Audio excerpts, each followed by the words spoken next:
Mapagpalang umaga sa lahat-lahat, mga kamusang. Shout out po sa lahat-lahat, na mga supporters natin dyan sa TikTok, sa YouTube, sa Facebook. Shout out sa inyo mga bro, mga sis. Ayun, shout out po. Ngayon ay magbibitiw po tayo ng isang set sa mga interesado po, no? Ang interesado lang po at paunahan lang mga kamusang, dahil ito po ay nag-iisang bao lang po na ginawa po natin. Mayroon po tayong extra na bao na isang mata isang bibig, hindi pa natin nagawa kasi medyo mahirap po. Mano-mano lang po kasi yung pagkakagawa ko dito at solar yung gamit namin dito. Yun, shout out na lang po sa lahat-lahat mga kamusang. Ayun, paunahan mga kamusang, ang interesado po ay mag-PM na lang po sa Messenger, no? Ito po, ito yung Tres Pico na one eye po mga kamusang. Ito po yung Tres Pico. Ito yung round protection rin po ito. Pangkalahatang proteksyon sa mga proteksyon sa kulam, barang, palipad hangin, sa mga masasamang elemento o espiritu man na gagambala po sa atin. Ito po ay ready na po suotin. Ito yung mga gamit na ito. Kung sino man ang interesado at makakuha nito, kakargahan na lang po natin sa pangalan niya. Ito po mga kamusang, may protection rin po ito sa mga masasamang tao na may magtatangka na agawin yung ating buhay. Protection rin po ito sa mga aksidente. Yan po. Ito yung Tres Pico na isang mata isang bibig na bao. At ito po mga kamusang, ito same rin po yan. Same lang po yung kinarga ko po dito. Ito yung may mga mutya na mga bato. Ito yung may mutya rin. At may mga sinukuan na itim na panangka po tayo at iba pa. Ito yung may kinarga rin po tayo ng orasyon. May mga orasyon rin to. Same lang po yung kinarga po natin. Yan po. Ito yung langisan po natin. Ito yung kumukulo pag may mga panganib po na darating sa ating buhay. Aapaw po yan. Umaapaw po ito. At umiinit rin po ito mga kamusang. Ito yung round protection pangkalahatan po mga kamusang. Ito po yung suso ay na-explain po natin. Ito yung protection rin sa bala at patalim. Protection physical sa mga disgrasya, sa mga masasamang tao. May taglay po ito, protection lihis bala at sa kabal sa magtatangan nito, kabal sa katawan. Ito mga kamusang, ito yung tawag nito jade stone o tinatawag ng iba sa nag-aaral ng mga stone, scolecite, tumbled stone. Gamit po ito na pampaswerte sa pamumuhay, sa trabaho o negosyo. Ayan po. Ito naman, ito yung tikong bibig. Ito yung tikong bibig mga kamusang. Itong marami talaga na naghahanap po sa akin. Tikong bibig na, mayroong tikong bibig na buto. Meron din na nagiging bato sa dagat, yung mga corals. Corals po ito na naging bato mga kamusang.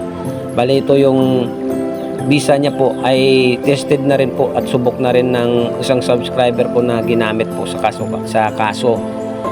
Napanalo niya po yung kaso. Yung kaaway po, pag makaumpisa po magsalita sa harap ng hukuman, ay ginugulo yung kaisipan at yung salita niya, magugulat lang po siya. Yung sinasabi niya po, yung mga nangyayari, ang katotohanan po yung lumalabas sa bukang bibig niya po.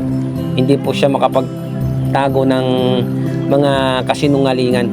Kung ano talaga ang nangyayari, yun yung lumalabas sa bunganga niya, sa mga bibig niya. Yan po yung kakayahan ng tikong bibig. Ginagamit rin po ito sa mga marites o chismosa, lalo na sa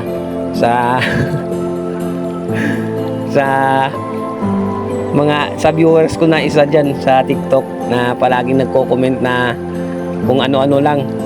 Nasisiraan na ng bait kasi humingi ng pabor sa akin, hindi ko binigyan.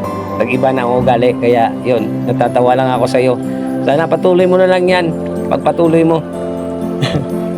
Mapudpud yung mga tuturo mo dyan o anong ginagamit mo para mag-message ka ng hindi maganda. Tuloy mo lang. Natatawa ako sa iyo. Yun, ito yung visa mga kamusang. Mayroon kasi yan eh. Iingi siya ng gamit tapos hindi ko binigyan ng pabor. Parang anak presidente pa, kahit anong magkano daw ibibilin sa akin, eh hindi mo naman ako masisilaw sa pera mo kasi yung gamit na ito ay pinaghirapan ko. Hindi ko pwedeng ibigay sa iyo kasi basang-basa ko na ugali mo. Kaya hindi na lang kita napabigyan. Umiba na ang ugali mo, parang santos kapag magsalita sa akin, mag-message sa akin. Tapos pag hindi na nabigyan ng pabor, biglang umiba ang ihip ng hangin. Kaya yan yung mga ugali ng tao na mapagkunwari lang. Yan, shout out na lang sa iyo bro. Hindi kita kailangan na i-bulgar ko yung profile picture mo sa TikTok. Makikita niyo po diyan, palaging nandyan po siya. Followers po ako niyan. Palaging updated po yan ng mga videos ko. Kaya kada upload ko po, nandyan po talaga sa comment ko, sa comment section na nagko-comment ng hindi maganda. Yan yung isang tao na hindi ko binigyan ng pabor, na nagalit. Yan, shout out na lang sa iyo. Pagpapatuloy mo na lang yan. Sa ibang antingero, nabuntis ka na ng hangin. Pero iba ako. Yun. Ito mga kamusa, may nagtatanong po sa akin kung ano daw ito. Meron po kasi yung viewers po natin na nakakita nito. Ito po ay mutya ng tubig na naging bato mga kamusang. Ayan po. Ang tubig po ay gamit panghalina at pampaswerte sa negosyo man, sa trabaho o sa pamumuhay. Ito yung bisa niya mga kamusang. May taglay po itong protection physical sa bala at patalim po. May taglay rin po ito na tagabulag. Ito yung mutya ng tubig.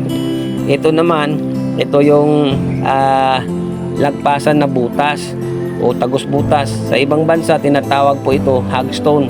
Ito yung ginagamit ng taga-ibang bansa na portal o pintuan ng mga elemento. Ito rin, mayroon po ako nito. Yan po yung ginagamit ko po. No, panawag sa mga gamit ko na naiwan na tagapagbantay ng mga mutya. Ito po yung ginagamit po ng portal o pintuan ng mga elemento. Ito yung hagstone.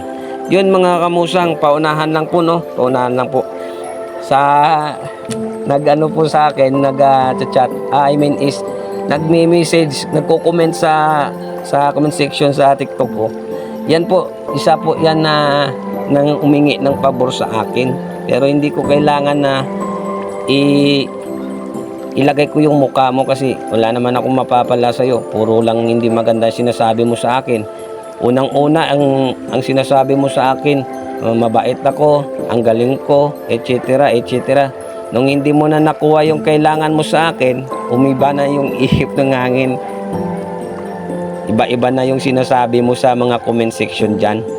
Alam nyo yan po mga kamusang sa sa mga TikTok followers ko. Andyan po siya sa mga comment. Followers pa rin ako niyan. Nagpapasalamat naman na po ako sa kanya kasi kada upload ko po, nandyan po siya. No? Yung mga dalawa po sila na hindi ko binigyan ng pabor kasi nalaman ko kasi at ramdam ko kasi na hindi po karapat dapat yung tao na yun. Paano ko nalaman bro? Dahil po sa inyo rin po mga kamusang, malalaman po niyan ninyo kung masama ang tao o hindi.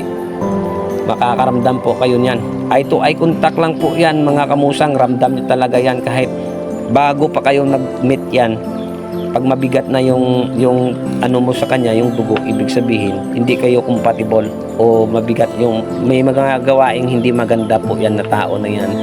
Mararamdaman nyo yan mag eye to eye contact po kayo sa mga kausap ninyo. Yun po ang isang pamaraan na pagbasa sa tao.